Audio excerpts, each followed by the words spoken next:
What's going on, people? We are Tottenham TV back here for another update, and actually there is quite a bit to speak about today, and it could be your last daily Nusa as well, which we'll get straight into because the news broke yesterday, which sent shockwaves through the Spurs fan base. Got to say that. As Fabrizio Romano says that Brentford have just reached an agreement with Club Brugge to sign Tottenham target Antonio Nusa. Deal in place for a fee in excess of €30 million package. Green light ready also on the player side. He's staying at Brugge until June and then joining Brentford. And then joining Brentford after that. But PJ Calcion, which apparently is a tier 1 source, says that Tottenham are still lurking in the background for Nusa and are among the clubs that have not given up. However, Ali Gold did say that Nusa chose Brentford because he was guaranteed regular starts, whereas Tottenham couldn't guarantee that there was a definite starting role in their squad next season. The player in his camp also felt that moving to one of the bigger clubs was a step too soon in his development, which is very interesting. And I think on the face of things, I think it's smart from Nusa and his camp, to be honest. I think it's smart in that sense, in the sense that less pressure at Brentford, get him guaranteed more playing time. But I really do believe he would have got a lot of minutes at Tottenham next season. I don't think it would have been a case where he would have been frozen out or it would have been a bit part role. I do think he would have seen a lot of game time, especially with the kind of player he is and the kind of player that we need in the front line.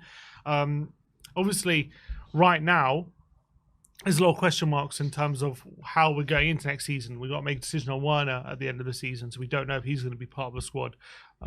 We don't know if Son's going to be seen as a left winger or a striker. So there's a lot of question marks. Obviously, you've got Manor Solomon there as well at the moment. So obviously, if we're pitching to Nusa right now, are you guaranteed minutes?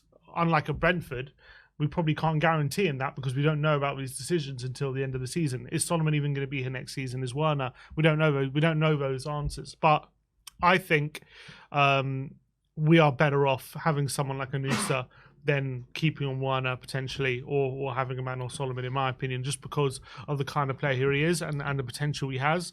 But it's a risk because he's only 18. He's very young, and there might be a lot of pressure to hit the ground running at Tottenham if he was to come here next season. Even though with that age, if he was to be one of our first team wingers, he would have a bit of pressure to make an impact straight away. So I can understand he goes to Brentford. He's still 18. You can be there for 3 or 4 years, leave when he's 22. And still, then that's his big move. But from Tottenham's point of view, he probably going to be worth like triple what he's worth now. So it is a bit gutting from our point of view, in my opinion. I really thought we were going to get it done, and I'm really annoyed that it's not happening. Unfortunately, we have to move on and go for someone else. But I can understand it, and we've seen it before, even in our window this season. Dragoshin rejected buying more money for Spurs, so it can happen. Yeah, and look, like I said, I think because he's such a young age, if this guy was 22, 23, 24, I think he would probably be choosing Spurs. But because he's such of a young age, he's got such a bright future ahead of him to play week in, week out in the Premier League in what looks like could be a guaranteed starting role in a good side, which is Brentford. I think it's really good for his development, and I'm looking at it from the player's side, and I think it is really smart because it's very easy to get kind of swayed by the flashing lights, potentially Champions League football next season, or even Europa League should be at the very least at this point. But he's choosing to go to Brentford, who most likely won't be in Europe next season, and to be starting week in, week out to aid his development. So I can only respect it, to be honest. And as much as it is frustrating from a Spurs point of view, which it is, I think there are plenty of targets out there that we can go for, and it's not like Nusa is the be-all and end-all here. I agree with you. I'm just my point would only be is I think there's a decent chance he would have been starting regularly at Tottenham next season if he would have picked it. I don't think there's any guarantees, maybe like at Brentford, but I reckon there's a chance he would have. Yeah, there is a chance, but you never know as a player of 18 if they can come in and straight away if they're ready. You just don't know that. We don't know that. We don't watch him week in, week out. We've never seen him in training either. So all we can go on is the stats. Mm-hmm. And that doesn't tell you if a player is ready to step into a Premier League team as high as Tottenham Hotspur and play week in, week out, especially when you're in the Champions League and stuff like that. So there's no guarantees there whatsoever. I'm not saying whatsoever. And we've seen these young players come in that are supposed to be part of the first team squad before, and they don't get a look in because they're not ready. And who's to say Nusa's not the same Is that? I agree. There's obviously, he's 18. We don't know what the future holds. I'm just saying, in my opinion, looking at our winger options now, going into next season, if he would have picked Tottenham, there's a good. I'm not saying he would have played every single game. I'm just saying there's a good chance he would have been a regular starter next season at Tottenham.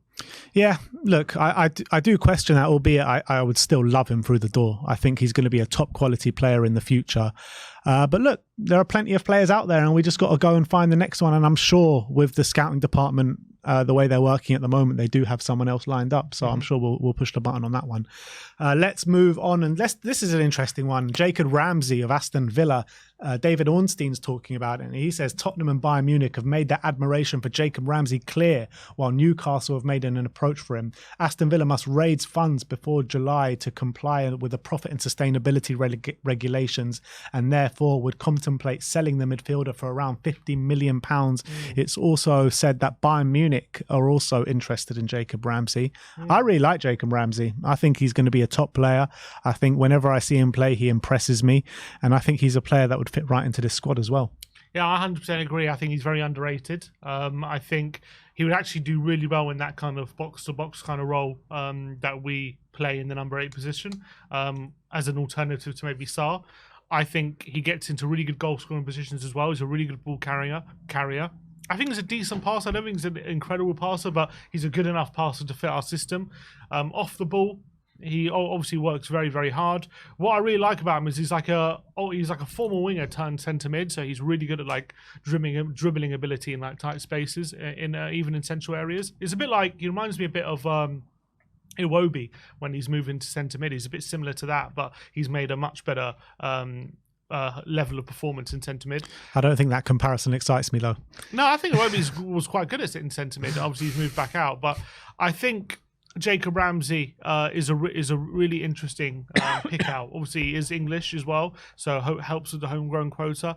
Obviously, might be expensive, but I think I would still rather Conor Gallagher. I think he's a perfect fit in terms of like someone who's really good at pressing. I don't know if Ramsey is at that level in terms of off the ball, but I know his on-the-ball ability is really, really good, and he gets into some really good goal-scoring positions. He's actually a fairly regular goal contributor in terms of goals and assists when he is starting. Doesn't start every game for Aston Villa, but when he does, I've been pretty impressed. Yeah, I agree pretty much down to a T with that. Quite young but as well. How old? 22 years of age. Yeah, he can improve a lot. So in terms of the Newcastle interest, though, I don't understand that, because they need to sell before they can even contemplate buying someone. They might sell Hammer on.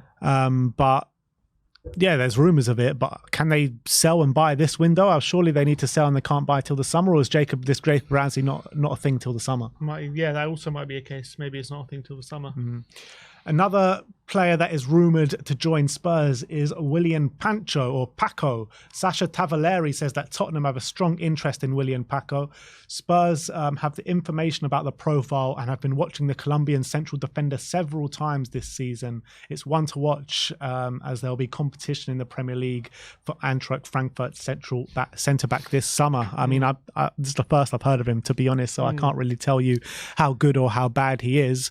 But it's interesting, isn't it, that we've got Dragusin through the door now. We've got Van der Ven, we've got Romero, we've got potentially Ashley Phillips, who's making waves in the Championship at the moment for Plymouth. And it still seems like every single day we're talking about another centre-back being rumoured to Spurs. That could be the rumour mill, but maybe we are looking for another centre-back going into next season, where hopefully we'll have Champions League football. So you're going to need strength and depth in the back line to really compete on all fronts, if that's what we're aiming to do. How many do you think we need for next season? How many centre-backs? I mean, 4 good centre-backs. I think that's a pretty... If you're playing two centre-backs, then you need 4 good ones. Obviously, so you don't think Ashley Phillips comes in next season? You could argue that, but it depends if we feel like he's ready or not. If he's not ready, maybe we need another one. Maybe we feel like he needs another loan. He is only 18, you got to remember. So, but he is getting rave reviews right now for Plymouth. So you could definitely argue maybe he's worth having him as 4th choice. But maybe you could argue if he's not ready yet, it's too much pressure on him to play at such a high level. So I see both sides of it. In terms of Paco, I don't know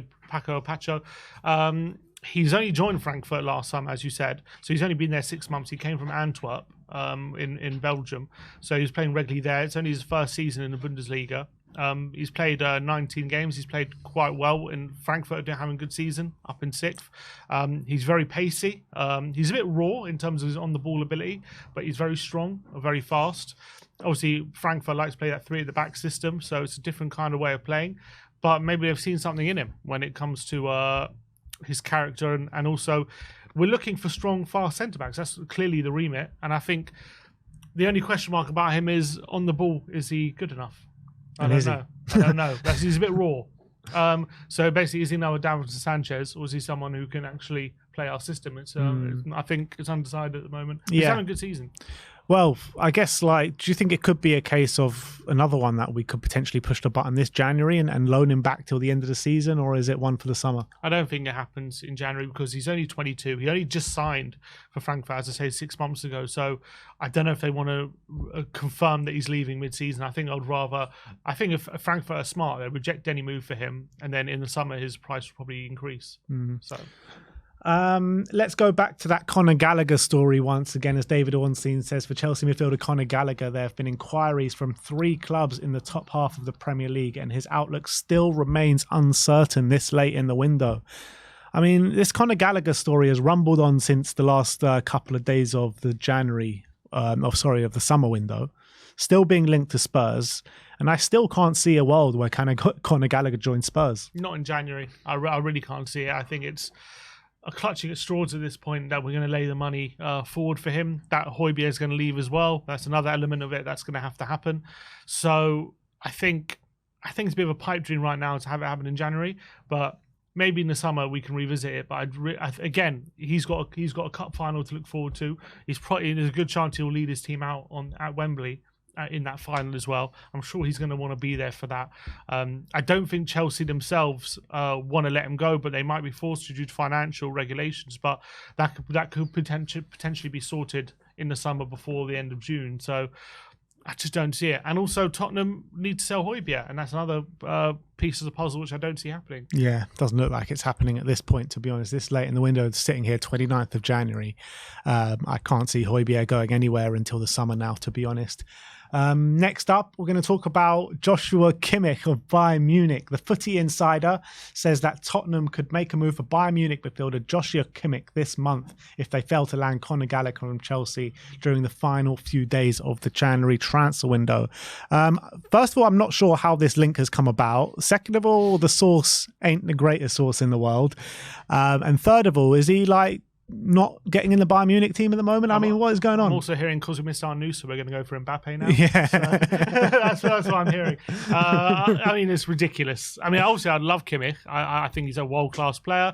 I think he would be brilliant in the number 6 position. Obviously, he could fill in. I think he'd be unbelievable in that inverted right-back position as well. But the thought of Joshua Kimmich coming to Tottenham is such a pipe dream. I don't think it's ever going to happen in a million years. I think he's probably on a bucket load of wages. I think he's probably going to have queue of clubs around the block to try and sign him as well. Maybe his agent Kane, getting Eric Dyer out of the books and sending Kimmich to Tottenham. yeah, of course. And the thought of it happening in the next 2 days as well is fanciful, to say the least. So, look, guys, as much as I'd love Joshua Kimmich through the door and love him to come to Spurs, this ain't going to happen. And he's also out injured at the moment. It ain't going to happen. When pigs fly, maybe. He's not coming to Tottenham. It's not happening. Come on, give the people something to dream about. Mbappe. There you go. Look, he's 6 months left in his deal. Still we can sign him on a pre-agreement right now if we really wanted to. All he needs to do is all Ange needs to do is pick up the phone to Kylian and he'll be completely sold. The Ange Paul.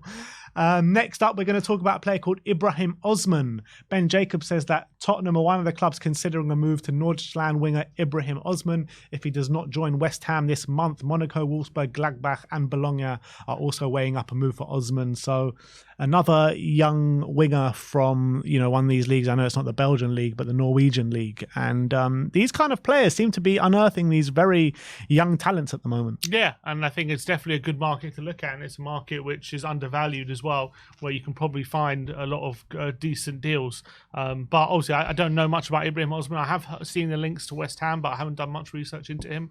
But if he's a young winger, I think we need that fresh energy on the wings. That's what we need, some youthful energy, I feel like, and someone who's got blistering pace, who's hungry, wants to take people on, take risks, and try and beat players. And I think these kind of players are exactly the kind of remit we should be looking for.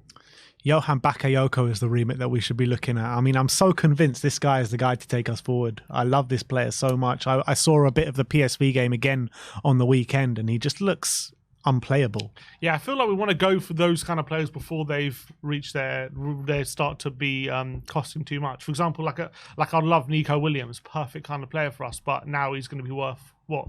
Nearly 100 million probably. Doesn't he have a release clause, Nico Williams? Yeah, he just signed a new he did have a release clause, but he just signed a new contract. I don't know if there is, maybe it's a higher one now. Maybe it's like 70 million.